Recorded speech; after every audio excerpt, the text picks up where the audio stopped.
Então agora nós vamos falar sobre coesão e coerência textuais. A coesão e a coerência textual, ela está dentro de um campo da língua portuguesa que se chama linguística textual. O que é a linguística textual? A linguística textual é aquela que estuda a estrutura e o funcionamento do texto.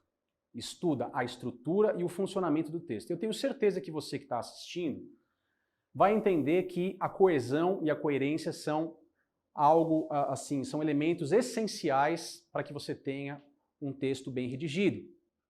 O que seria a coesão? A coesão é a ligação, é o elo entre as palavras e as frases daquele texto, ok? E para você fazer essa ligação entre as palavras e as frases do texto, nós nos valemos de elementos formais, então, que marcam, que estabelecem esse vínculo entre as partes do texto. E eu vou mostrar para você aqui alguns exemplos importantes quando a gente fala em coesão. Não há redação oficial sem coesão. Não há redação oficial sem a coerência. As duas têm que caminhar lado a lado, ok? Vamos lá. Eu gosto muito dessa imagem, gosto muito dessa figura, gente. Essa figura, para quem não leu esse livro, essa obra de José de Alencar, eu recomendo fortemente. É a obra Iracema, de José de Alencar.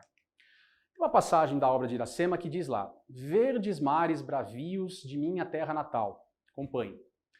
Onde canta a jandaia na fronde da carnaúba. Veja só, pessoal, essa palavra onde, que eu destaquei aí com um retângulo, ela marca exatamente o quê? Ela marca uma relação de ligação entre a primeira parte desse período, verdes mares bravios da minha terra natal, e ela liga então com a segunda parte, que é canta a jandaia na fronde da carnaúba, ok? Então ela estabelece um elemento que nós chamamos de elemento coesivo, e que nós usamos o tempo todo, mesmo sem saber que é um elemento coesivo. Agora, esses elementos coesivos, eles devem ser usados da maneira correta, ok? Eu não posso usar a palavra onde, por exemplo, para algo que não seja um lugar. Isso é muito comum, a gente percebe na escrita de um documento oficial, a pessoa coloca, por exemplo, redigir um documento onde o leitor disse alguma coisa. Não, não é onde. Por quê? Porque esse documento não é um lugar. Nós usamos onde para lugares. Tudo bem? Muito bom. Então, eu sempre falo para vocês, pessoal, a coesão ela é muito importante, é uma condição necessária para que o seu texto seja um texto funcional. Mas ela não é um elemento, vamos dizer, autônomo, não é um elemento suficiente. Ter coesão, acabou, está tudo certo. Não. Tem que ter coesão, que é uma condição necessária, porém insuficiente. Veja só, acompanhe esse trecho. A vítima foi até a prefeitura para registrar uma queixa, porém não obteve êxito. A repartição estava às escuras. Também a padaria estava fechada. Então vamos lá. Quando você olha para esse texto, nós identificamos aí pelo menos uma palavrinha que marca uma ligação entre a primeira parte e a segunda parte desses períodos. Que palavra é essa? Essa palavra é porém. Porém dá uma ideia de adversidade. Quer dizer, a pessoa foi até a prefeitura, mas ela não conseguiu, ela não teve êxito naquilo que ela se propôs a fazer. Tá certo? Fui ao mercado, porém estava fechado. Eu não consegui ir até o mercado, não consegui entrar no mercado. A repartição estava às escuras. Tudo bem, estou me referindo à prefeitura. Agora, quando eu falo para você que também a padaria estava fechada, o que será que a padaria tem a ver com a prefeitura, com o fato da vítima não ter conseguido registrar uma queixa? Então você tem os elementos de coesão, principalmente expresso por essa palavra porém, ok? Mas ela falta o quê? Está faltando aí uma unidade de sentido. Então, é o que eu falo. Existe aí uma condição necessária que é a coesão, porém ela não tem uma unidade de sentido. Quais são os elementos de coesão? Eu falei para você na palavra porém, E essa palavra repartição, ela repete, na verdade, a prefeitura. Isso também é uma outra estratégia de coesão. Para eu não ter que repetir a prefeitura de novo, eu uso uma palavra que se remete à prefeitura, certo? Então, nessa situação, falta aí uma unidade de sentido. É o que nós falamos aí de coerência. Está faltando coerência nesse texto, né? A padaria não tem nada a ver com a prefeitura, não tem nada a ver com aquilo que a pessoa está escrevendo. Então, essa coerência, na verdade, diferentemente da coesão, ela estabelece uma unidade de sentido entre as partes do texto. Acompanhe aí na projeção de vocês. Então você tem aí as partes do texto, tá certo? E essas partes do texto que vão realmente dar a sensação de unidade de sentido para esse texto, ok? Então, no primeiro parágrafo você começa a falar de um assunto, no segundo parágrafo você desenvolve o que você começou e no terceiro você conclui, sempre de um pensamento ordenado e um pensamento lógico, que nós falamos para vocês que era um dos pilares do texto claro. Predomínio da clareza. Nós temos aí, então, estamos diante do que nós chamamos de continuidade semântica, ok? Uma palavra difícil aí, mas não é difícil de entender. Vamos dar a ideia de coesão, vamos dar a ideia de coerência. Outro texto que na verdade não é um texto, mas um outro fragmento de uma obra bastante interessante, que ela diz lá as 4 gares. As 4 gares a gente pode traduzir como as 4 fases, né? O que acontece? Veja só como você não precisa ter elementos coesivos para ter essa sensação de coerência. Quando você lê esse texto, o que a gente percebe aqui? Nós percebemos assim, você tem a infância, tá certo? Como sendo a primeira gare, a primeira fase da vida, em que o escritor ele coloca lá o camisolão, o jarro, o passarinho, tá certo? O oceano e a visita na casa que a gente sentava no sofá. É a nossa infância.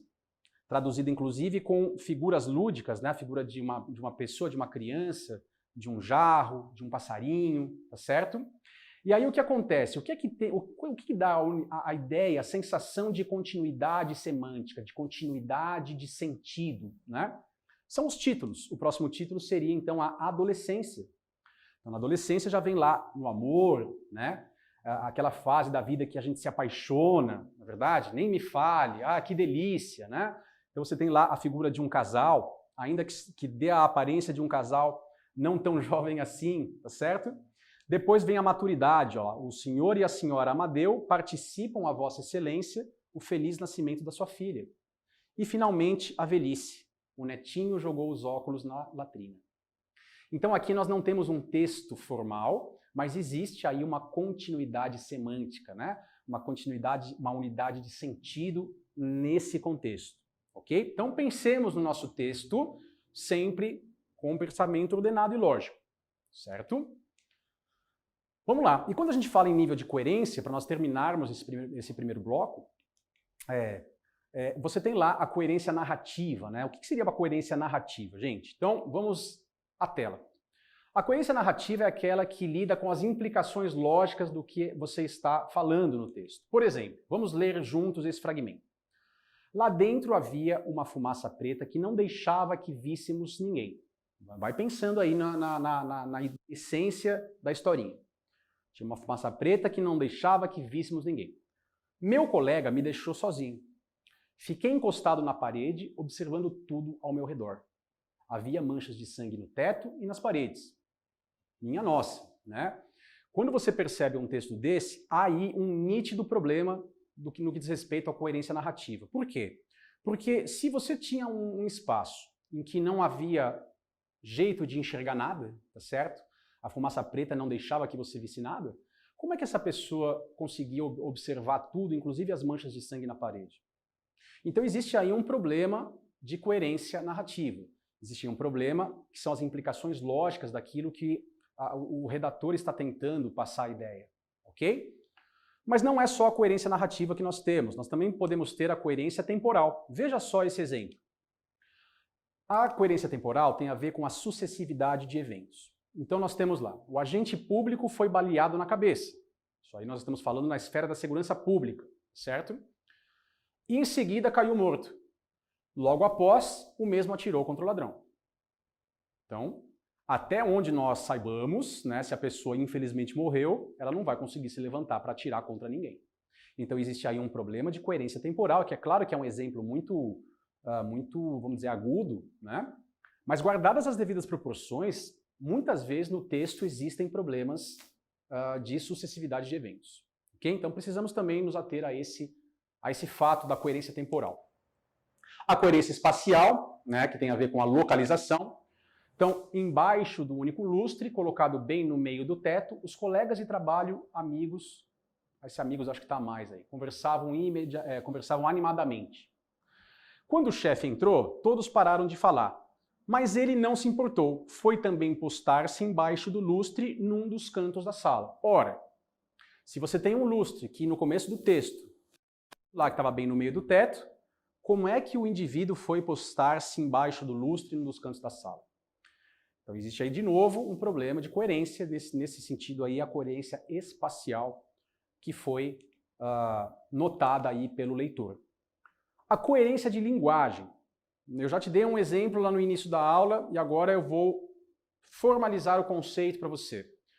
Quando a gente fala em coerência de linguagem, é o uso do léxico, do tipo de palavra, de forma, né, o nível de linguagem, a variação linguística que a gente usa dentro do fragmento do texto. Tem a ver com as estruturas sintáticas do texto.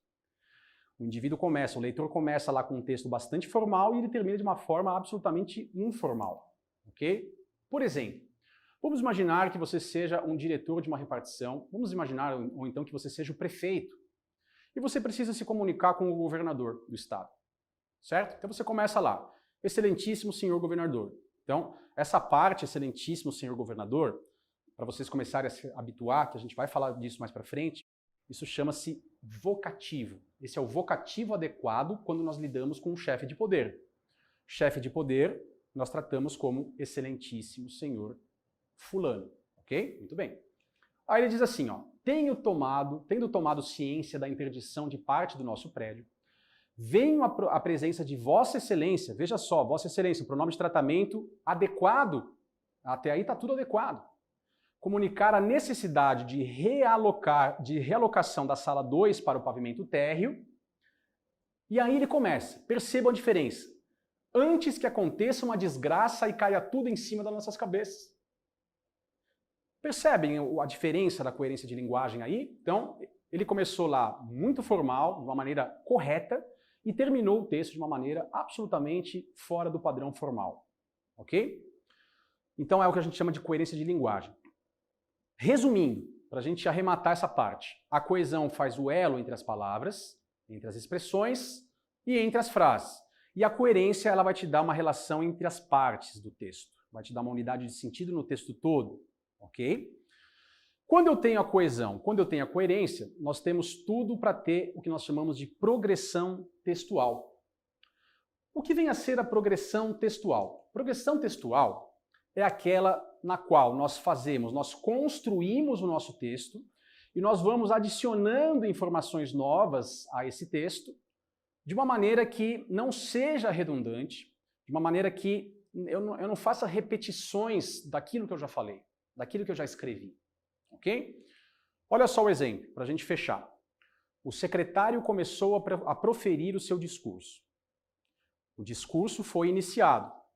E quando começou a falar, certo? Então, ou seja, ele está dando volta. Ele está falando 3 vezes a mesma coisa. Ele já falou no início do período que o secretário começou a proferir o discurso.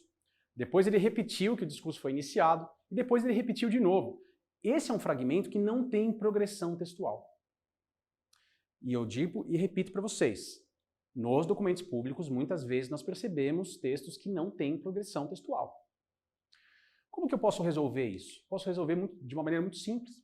O secretário começou a proferir o seu discurso no momento em que todos ficaram atentos. Ponto. Eu consegui dar o recado usando um menor número de palavras. Portanto, eu me vali aí da economia linguística. Isso é progressão textual. O primeiro trecho não tem progressão textual e o segundo trecho tem progressão textual. Ok? Então, nessa parte nós estudamos os seguintes aspectos. Estudamos a importância de escrever bem, Nós estudamos também a introdução à redação oficial, que nós vamos continuar a falar nos próximos blocos. Falamos de algumas características importantes da redação oficial. Falamos também sobre algumas regulamentações e falamos na coesão e na coerência. Ok?